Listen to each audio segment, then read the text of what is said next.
오랜만입니다. 윤석열 내란 행위에 대해서 헌법재판소에서 파면 선고가 되었습니다. 인정하십니까? 헌법재판소의 결정은 존중합니다. 윤석열이 내란 행위를 저지른 것을 인정하십니까? 재판 중에 있기 때문에 제가 단정하기는 어렵습니다. 헌법재판소에서 윤석열의 내란 행위에 대해서 헌법을 위반한 중대한 파면 사유에 해당한다고 얘기했습니다. 본인이 법률가인데 헌법재판소의 판결에 승복하지 않는 것입니까? 헌법재판소의 내란이라고 한 바는 없는 것. 내란 행위에 대해서 판결했습니다. 헌법재판소에서 헌법과 국회 소추 사유가 내란 행위예요. 판결문 보세요. 오늘 윤석열 내란 우두머리 재판이 진행 중입니다. 공판검사 몇 명이 나갔습니까? 특별수사본부에서 수사와 공판 진행 사항은 법무부에 보고하지 않는 것으로 알고 있습니다. 특수본 검사가 전부 몇 명입니까? 보고하지 않는 것으로 알고 있습니다. 조국 전 법무부 장관 수사는 21명이 수사했습니다. 검사가. 이재명 대표 재판 선고에는 차장검사부터 검사 10명이 나갔습니다. 국민을 향하여 총뿌리를 겨눈 내란 수계 재판에 대해서 검사 100명은 보내셔야 되는 거 아닙니까? 특수본부는 해체되었습니까? 저는 그 내용은 보고받지 못해서 특수본의 현재 상황이 어떤지 알지 못합니다. 알고 계시는 게 없으시네요, 장관님은. 그 내용은 전혀 보고를 하지 않는 것으로. 특수본부는 왜 내란죄 수사, 추가 수사하지 않습니까? 전혀 모르십니까? 특수본에서 그 상황에 맞게 수사를 하는 것으로 알고 있고, 비화폰 내역을 압수수색해야 되지 않겠습니까? 법무부의 그 상황은 보고하지 않는 것으로 알고 있습니다. 장관님 비화폰 받으셨습니까? 비화폰이라는 게 도대체 어떤 개념을 말씀하시는지 제가 정확하게 모르겠습니다. 심우정 검찰총장은 비화폰 받았을까요? 저는 그 이야기를 총장인데 들은 기억이 없습니다. 노상원 수첩 수사 진전은 왜 안 되는 것입니까?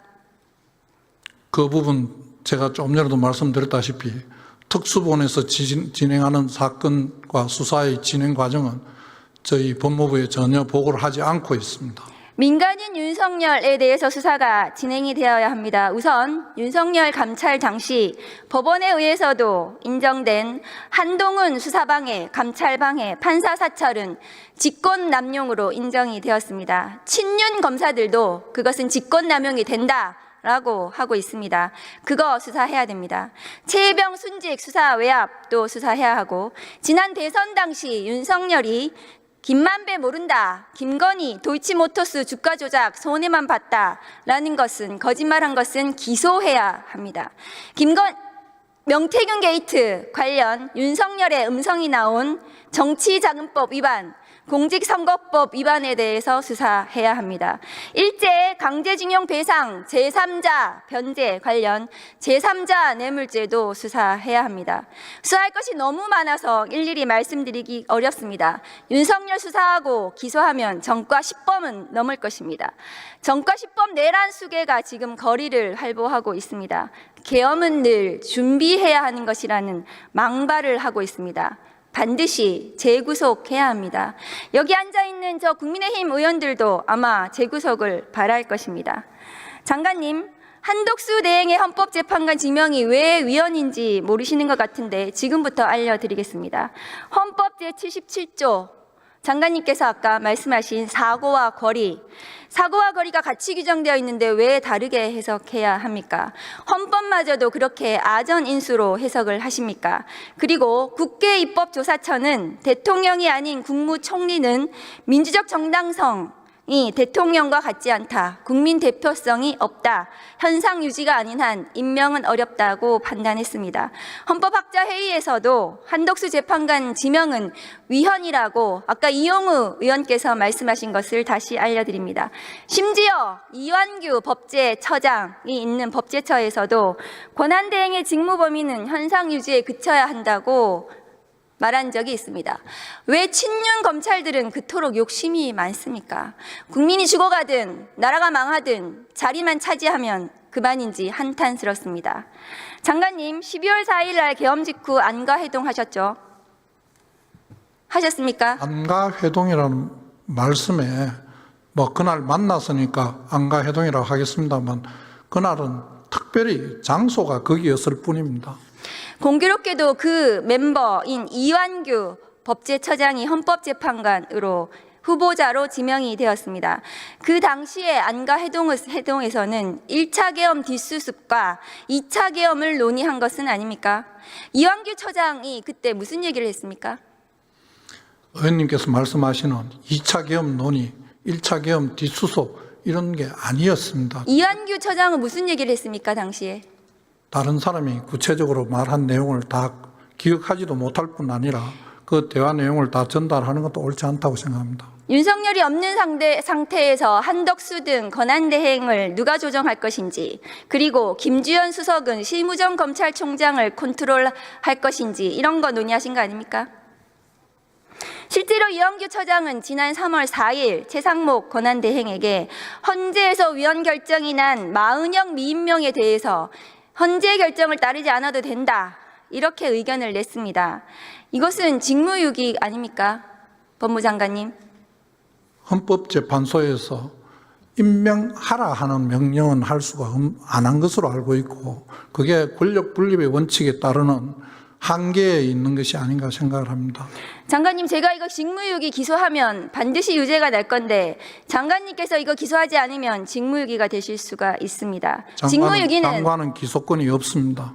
법무부의 검찰에서 할 거 아닙니까? 저는 검찰에서 할 일입니다. 직무유기는 벌금형도 없습니다. 매우 중대한 범죄입니다.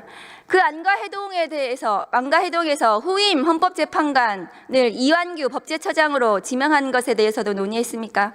그런 사실 없습니다. 당시 윤석열 대통령의 탄핵은 당연히 예상되어 있었는데 탄핵 심판 대응도 논의했습니까? 저희들이 그 당시에 아직 탄핵이 논의되지 않고 있는 상황이었습니다. 저희들이 그걸 대비해서 논의한다는 것 자체가 어불성설입니다. 장관님이 탄핵 소추로 자리를 비운 동안 내란숙의 윤석열의 구속 취소 결정이 있었습니다. 검사 몇 년 하셨습니까? 저는 검사 23년 했는데요. 구속 기간을 시간으로 계산하는 것을 보지 못했습니다. 장관님도 못 보셨을 겁니다. 그런데 심우정 검찰총장이 즉시 항고를 포기했습니다. 대검의 지휘감독권, 수사팀이 법률에 규정된 권한 행사를 못하게 할 수 있습니까? 대검의 지휘감독권 남용입니다. 수사팀은 특수본부에서 즉시 항고를 행사하려고 했는데 심우정 검찰총장이 못하게 했습니다. 직권남용 아닙니까? 의원님께서 말씀하시는 그 구체적인 사실관계를 제가 알지를 못합니다. 직권남용이 됩니다. 법무부에서 감찰하셔야 됩니다. 전국에 구속재판 받는 피고인이 몇 명이나 될까요, 장관님? 숫자는 정확하게 모르겠습니다. 윤석열의 구속 취소 이후에 전수조사 안 하셨습니까? 제가 와서 그렇게 할 시간이 없었습니다. 윤석열처럼 구속기간 도가되어서 기소된 피고인이 있는지, 그 피고인들 몇 명인지 전수조사 하셔야 되는 거 아닙니까? 왜 윤석열만 풀어줍니까? 국민을 향해 총뿌리를 겨눈 내란 수괴를 풀어줬는데 부모 죽인 살인범도 풀어주고 친딸들 연쇄 성폭행한 강간범도 풀어주고 수천만 원, 수억 원 뇌물 받은 공직자도 풀어줘야 되는 거 아닙니까? 내란 수괴도 풀어주는데 왜 못 풀어줍니까? 그것이 정의 아닙니까? 법무부의 정의 아닙니까? 국민이 어떤 지점이 분노하는지 의원님께서 모르십니까? 지금 말씀하시는 내란 수괴라는 단어에 내란 수괴 혐의를 받고 있는 건 모르겠습니다만 내란 수괴라고 지금 단정하기는 좀 어렵지 않나 싶고, 죄명으로 사람을 호칭하지 않습니다. 저희들 무죄 추정의 원칙에 따라서 의원님께서도 잘 아시다시피 어떤 사람의 그런 혐의로 기소되었다고 그 사람을 호칭하면서 그 기소된 죄명으로 누구라고 하지 않습니다. 그럼 장관님의 이 구속 취소에 대해서는 동의하시는 겁니까? 저는 조금 전에 다른 의원님께서 질의하실 때 말씀드렸습니다만 그 구속 집행정지 부분과 구속 취소와 관련된 부분에 한 조항에 있습니다. 그러다가 구속 집행 정지와 관련된 부분이 위헌 결정이 나서 그 조문 구속 집행 정지와 관련된 부분만 법률 개정을 하고 나머지는 개정을 안 한 것으로 저는 알고 있습니다. 그런데 그 내용 자체가 저희들 입장에서는 똑같은 취지의 내용이기 때문에 일단 풀어주고 그 다음에 본 재판 내에서 구속기간 산정 방법이 틀렸다든지 수사권 유무에 대한 부분을 다투는 게 맞다는 개인적인 생각을 했습니다. 그래서요. 부모 죽인 살인범도 풀어주시고 친딸들 연쇄 성폭행한 강간범도 풀어주시고 수천 수억 원 매물받은 공직자도 풀어주세요. 해당 재판부 내에서 재판 과정에서 제가 해결할 일이라고 생각합니다. 질문하겠습니다. 대전지검 형사부 어떤 검사가 자기는 이 형법 규정이 위헌이어서 피의자 조사 못하겠다. 심우정대로라면 그렇게 해도 됩니다. 앞으로 대한민국의 어떤 공직자가 장관님 말씀대로라면 법이 있는데 그 법이 위헌인 것 같아서 입법도 행정도 사법도 나는 안 하겠다 이렇게 해도 됩니다. 그렇게 법치를 스스로 무너뜨리는 것이 법무부 장관입니까? 무법부라고 저는 생각을 합니다. 그렇게 하는 검사는 없을 것으로 생각합니다. 지금 심우정의 검찰이 그렇게 하고 있습니다. 법무부에서 직접 감찰하셔야 됩니다. 자, 그러면 지금부터 잠시만 주목해 주시기 바랍니다. 제가 구독자분들을 위해서 선물 하나를 준비했는데요. 제가 항상 여러분들께 드리는 말씀이 있습니다. 뉴스만 평소에 잘 챙겨보셔도 돈이 되고 돈을 벌 수 있다라고 말씀을 드렸는데요. 여러분들은 여기 보시는 삼성전자 뉴스를 보고 어떤 생각이 드세요? 아니면 정치인들의 뉴스, 날씨 뉴스를 보고는 어떤 생각이 드시나요? 그냥 뉴스만 보고 끝내는지 아니면 이 뉴스를 어떻게 이용할 수 있는지 이 부분을 고민하고 계시는지를 되물어보고 싶습니다. 그 이유가 뭐냐 하면 제가 지난번에 여러분들께 뭐라고 말씀을 드렸었죠? 지금은 반도체 섹터를 눈여겨보셔야 한다고 말씀드렸습니다. 그리고 나서 이런 썸네일들 뉴스를 통해서 많이 보셨을 겁니다. 반도체 내용이 이슈가 됐을 때 부자들은 어떻게 생각한다? 반도체 관련주들은 뭐가 있는지, 어떤 종목이 가장 좋은지, 어디에 투자해야 돈이 몰리는지 자연스럽게 생각한다고 제가 말씀을 드렸죠. 그 이유가 뭐냐 하면 부자들이 봤을 때는 이슈가 곧 돈으로 이어지고 그 이슈가 나에게 돈을 벌어준다는 경험적 확신이 있기 때문에 부자들은 항상 이런 사회적 이슈를 관심 있게 챙겨본다고 제가 말씀을 드렸습니다. 이번에도 마찬가지인데요. 제가 지난번에 시청자분들과 함께하는 주식으로 수익 내기 이벤트를 진행했었죠. 당연히 100% 무료로 진행을 했었고요. 여기 보시면 아시겠지만 제가 지난번에도 구독이라고 보내주신 모든 시청자분들께 반도체 관련주 중에 가장 크게 급등할 딱 한 종목, 많은 종목도 아니라 한미반도체 한 종목을 여러분들께 추천드렸어요. 그러면서 여기 나와 있는 대로 정확히 얼마에 매수해야 하는지, 그리고 수익률이 어느 정도 나왔을 때 팔아야 하는지를 이런 부분들까지 여러분들에게 정확히 알려드렸었는데 지금 실제로 어떻게 되었다? 오른쪽을 보시면 아시겠지만 제가 지난번 문자 발송으로 이 한미반도체를 소개해드리고 나서 실제로 이렇게 5배 이상 어마무시한 상승이 나왔습니다. 100만 원만 투자를 했어도 무려 500만 원이 넘는 수익금이 생긴 거죠. 그래서 당시에도 굉장히 많은 분들이 제가 드린 이 한미반도체로 수익을 내실 수가 있으셨을 텐데요. 다시 한번 축하드린다고 말씀을 드리겠고 이번에도 마찬가지입니다. 앞으로도 2024년, 2025년 계속해서 기대해볼 섹터는 AI입니다. 그 중에서도 AI 반도체는 그 누구도 부정할 수 없는 미래 성장 산업입니다. 그러면 우리가 어떻게 생각해 볼 수 있을까요? AI 반도체 종목 중에 앞으로 크게 대장 역할을 하면서 10배 이상 급등할 수 있는 텐베고 종목을 지금부터 열심히 추적해야 한다는 겁니다.